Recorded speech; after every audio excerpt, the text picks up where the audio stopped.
So first of all, I would like to know, you've been president of the AP for several years.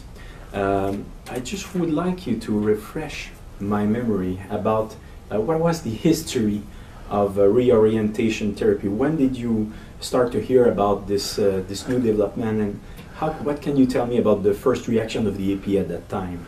It probably started in the APA in the early 1970s.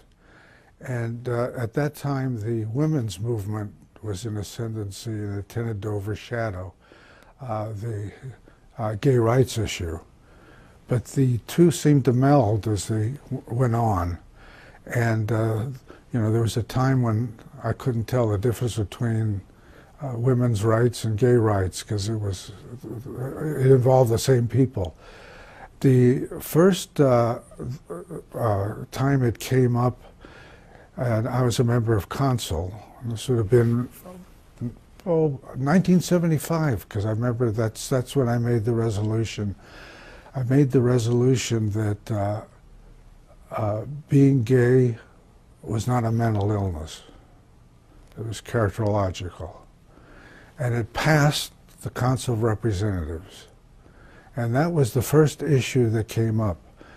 I also said that with that the APA, if it passes this resolution, will also vote to continue research that demonstrates whatever the research demonstrates, unbiased, open research. It was never done. Yeah. It was never done. But the resolution that I made in the Council did get adopted, and by a wide margin. In that era, the Leona Tyler principle was paramount, that the APA would never take a position publicly that wasn't supported by scientific evidence, that it had to be scientifically demonstrated. And we abided, the presidents in my era abided by the Leona Tyler principle. All of a sudden, things began to change as things became more political than scientific. The Leona Tyler principle, which was never withdrawn, disappeared.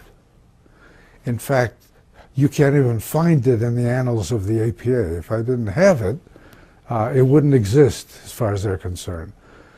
But no, I had no idea, none of us had any idea that we were talking about open dialogue, research, unbiased, and the gay rights movement in those days didn't have the kind of militancy it has now. I mean, now it's all or none.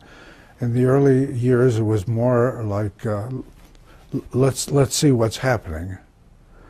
From your experience, when did you see this change of direction in the APA coming? It started changing pretty drastically by the late 1980s. By the mid-1990s, the Leona Tyler principle was absolutely forgotten. That political stances seemed to override any scientific results. Cherry-picking results became the mode. And the gay rights movement sort of captured the APA. Yeah, it's very interesting the way it happened. The APA bent over backwards to be understanding and open. And it's understanding that it left an open door for people to rush in and use it for other than scientific purposes, for political purposes. It was preceded by a number of issues. It became part of the movement for what one might call diversity. You want to bring all underrepresented peoples into psychology. And this is a very lofty idea on the surface of it. But when it becomes a bias, if I had to choose now, I would see a need to form an organization that would recruit straight white males, which are underrepresented today in the APA.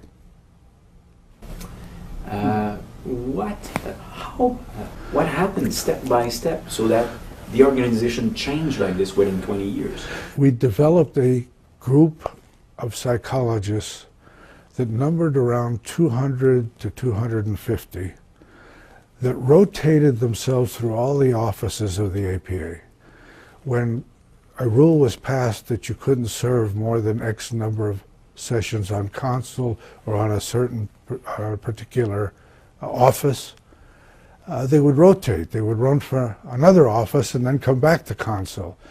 So for years, about 200 to 250 people were running the APA, and they were a very select, inbred group. They were ultra-liberal, and anything that wasn't ultra-liberal was anathema.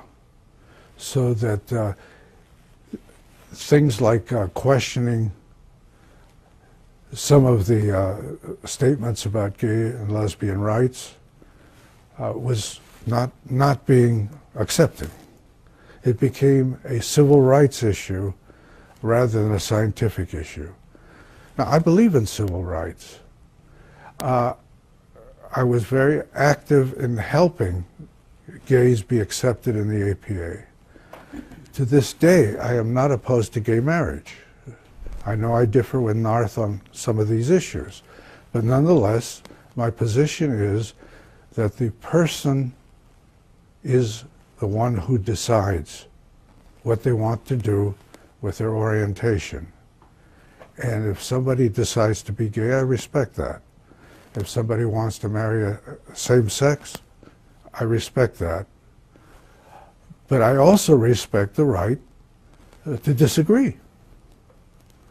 And that's not allowed. You only hear one side of the issue. You've been president of the APA for how many years? No, I was president-elect, then I was president-elect, and then I was president, and then I was past president, okay. And then the APA got rid of me.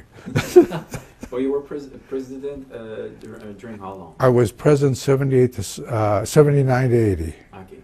I was on the council of APA starting in the early 70s. I was on the board of directors. In the mid-70s, I was elected president-elect in 77. I don't know what the future is because people are dropping their membership in APA. APA is shrinking. The income that they used to get from the special assessment is dried up. So the APA is going through some real changes at this point. What the future will be, I'm not sure. But the clinicians, for example, are disappointed in that the APA has not done for it what it should have been doing with all the millions of dollars they were collecting all those years. What we need to do is have an open dialogue, no holds barred, and see where the research takes us. Right now, certain research does not get funded. The funding agencies cherry pick what they fund. If we have an open dialogue, we'll be much closer in the next 5 years to a resolution to all of this. But right now, we're in turmoil. If anything, the two sides have stiffened their positions.